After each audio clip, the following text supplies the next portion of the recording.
To give young refugees a voice and the opportunity to engage in social dialogue, an independent media project in Lebanon, Campji, was founded in 2016, reaching audiences across the country via Facebook.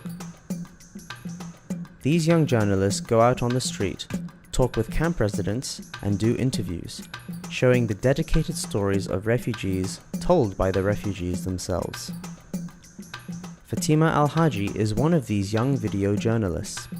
With her colleagues, Fatima has used the camera to give the Palestinian and Syrian refugees a voice to communicate with the public, presenting their dreams, successes, as well as the challenges and struggles they are facing. I started with Campji on April 2017. I studied journalism and mass media in Syria. I graduated from Damascus University, then I came here. It was very hard to find a job here. So I got the opportunity to have training with Campji. It's not hard to find the stories, but usually I'm interested in covering the personal stories where you talk about the people who are living in the camps and their life, especially the positive the positive stories where the people were trying hard and they have been they have been struggling for lots of time, and now they are trying to achieving like a lot in this very hard environment. So this is the stories that really important to me, and also like the daily life, like when you try to reflect the human aspects in the daily life. So when we are talking about refugees, we are stereotyping them, or we are trying to generalizing about refugees, while there are like different lifestyles. They are different, they are coming from all around Syria. So there are also these differences that humanize us. So the main thing that I'm interested in working with, that makes me interested in working with Campji, is that we are not we are going to these small aspects.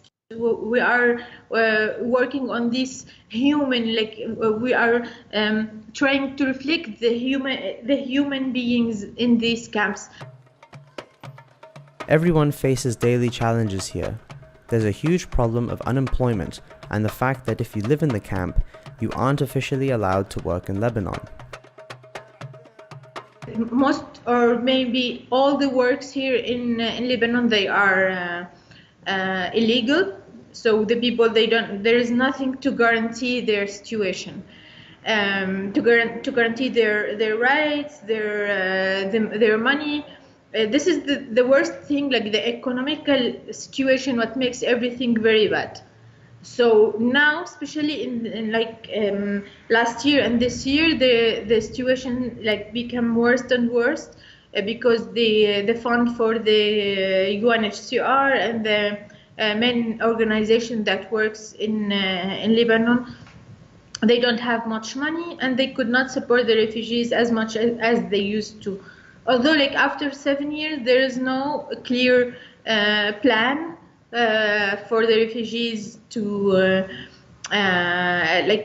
help them or to support them. There are some small projects, but they are not enough at all. For the younger generation of refugees, education might be another barrier to integrate into Lebanon. A critical problem facing Syrian children is that the education system uses French or English as the language of instruction. Conversely, in Syria, the education system is entirely in Arabic. It's very hard to find a job here, and many of the Syrians, the main word or the main thing that they hope to is to travel out of Lebanon. Because here, many of them, they could not continue their education unless they already they came maybe in their 15. They were 15, and they were older than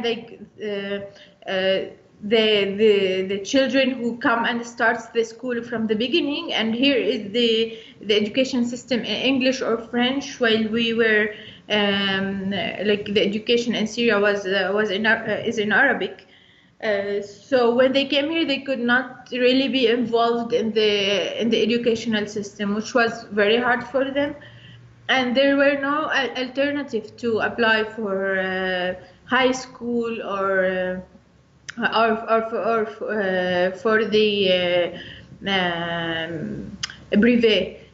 So it was very hard for them to continue. Also, like even if they get the high school certificate, it will be harder to go to the university, because also there isn't much scholarships, and it's very hard it's hard for many of the students to pay the fees for the university. While local and international media focus mainly on the political and security issues related to refugees, the Campji team take a deeper look at these communities from a humanity perspective and strive to challenge the public stereotypes with individual features. Each family has its own struggle. Like, although there are like these main struggles, like the economical situation, because more than 70% of the people are under the poor, like the poor line. So this is main struggle, but like there are these small struggles that different from family to family. So the family, like the women who are widow, like her struggle different from the woman who has like maybe disabled child, different from the family who has like there are maybe two old man and women. So like the family, like the grandmother and the grandfather, they are totally different from who has support from their children, totally different from the family who are living alone. And sometimes also like those families, they are supporting their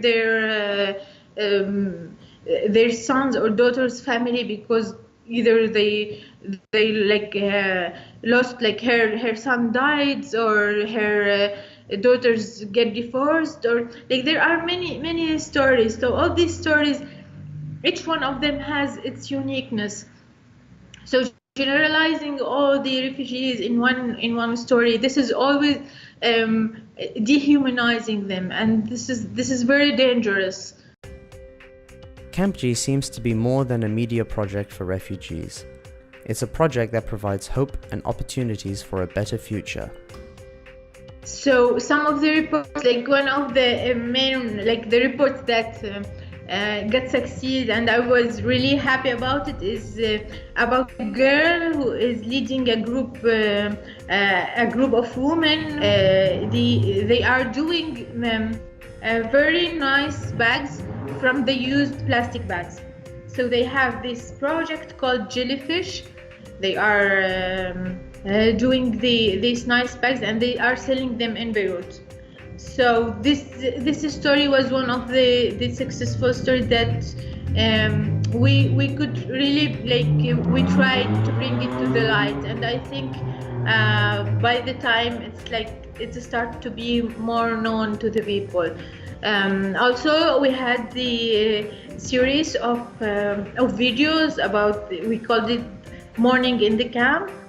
So we go to the camp in the morning, and we film this nice moment when the camps, like the people start working up, and they are putting the maybe they have like these small birds, they are putting them in front of the tents. They are starting washing in front of the tent, or drinking coffee in the morning. The sun shining. So like this little moment, I'm really happy to work on it.